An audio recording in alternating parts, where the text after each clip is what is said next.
Hey y'all, Sai here.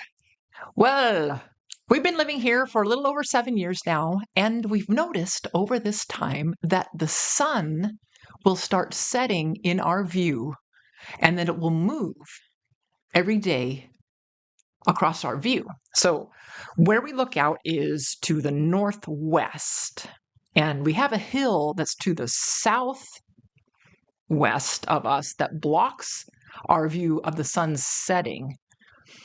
And then around April, we start to see the sun setting in our view, and then every day it moves a little bit further north until until June 20th, which is the summer solstice. And then it switches and it goes the other direction, southward, until it's out of our view again in about the middle of September. So I thought it would be super cool to take pictures when we can see the sun setting in our view. And I didn't take pictures every single day, and I didn't mount the camera so that it was, taking the exact same angle, but I was standing on our deck and I was looking out the same direction. So the pictures are off a little bit, but you're still seeing our view. And I think it's so cool. I am amazed at this kind of stuff.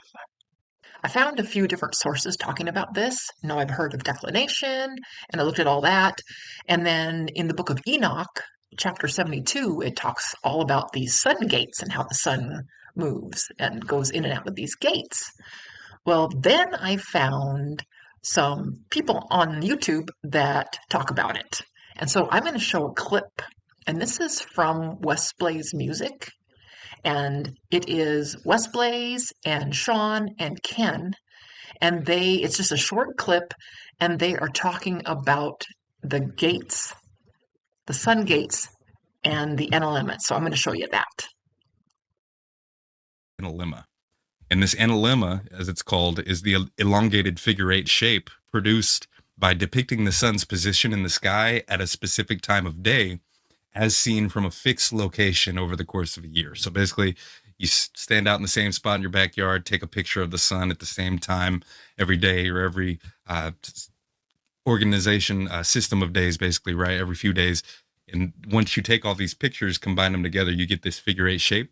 And we discussed this when we talked about the seasons. But here, I've separated it out into the 6 gates that we just saw and heard from Enoch, approximately, of course. So don't come at me if you do the arithmetic and my lines are a centimeter off, but this is, at the furthest point to the west here on the left side, that would be the 6th gate.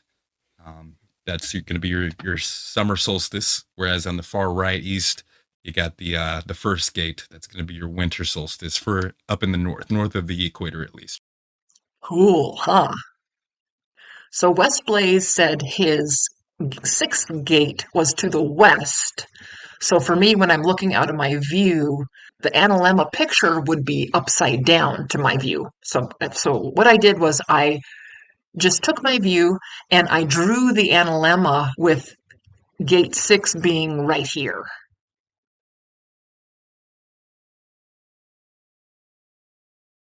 And I'm also using 2 points of reference. So I am using 3-finger Jack, and then further, which is direct west, and then further north is a snowy mountain called Mount Jefferson. So anyway, here we go. Again, real quick, this is my view from the deck. Here is 3-finger Jack, and here is Mount Jefferson. Okay, here we are. Starting here in April, the sun is setting direct west on April 27th, behind 3-finger Jack. May 4th, it is in the 5th gate.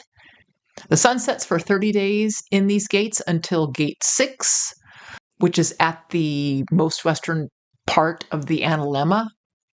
So it goes north for 30 days and then starts back south for 30 days in the 6th gate. So it's 60 days in the 6th gate. And the summer solstice was June 20th, and we weren't home for a few days, so I missed the furthest north or west it got on the other side of Jefferson. It would be north, the way I'm looking at it. So here on the 28th, it should be going south. That means it was way to the north of Jefferson, which is amazing. And I wish I could have got pictures of that, but missed it. But now we can see it traveling back behind Jefferson again through, and it does this through to the end of July. And there's Nevi giving a love for the sunset. Then it goes into gate 5 until the end of August,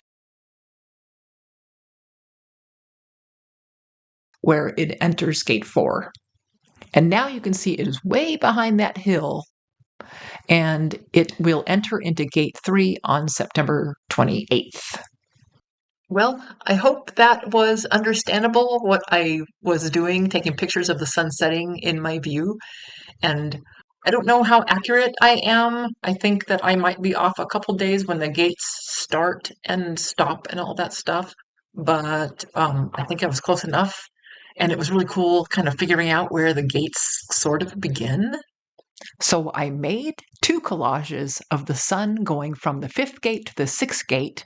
And then once it reaches that farthest end of the 6th gate, it going from the 6th gate over to the 5th gate again, so that just in one collage you can see how much the sun moves in our view from April to September. It is so awesome. And I also wanted to let you know that that clip I showed was from Uncommon Ground, episode number 53, and the whole episode has a ton of information on this kind of stuff. So the playlist for Uncommon Ground is on Wes Blaze Music, his YouTube channel, and that is Wes Blaze. And along with him is Sean Griffin from Kingdom in Context. And also with them is Ken Heidebrecht from Hanging on His Words. And those 3 guys are my brothers in the faith. I'll put links to their channels down in the description below. So anyway, I just think it's really cool, and I wanted to share that with everybody. And so I hope that everybody enjoys the rest of your summer. Fall is coming really soon, and the fall feasts, yay! And I'll see you next time. Bye!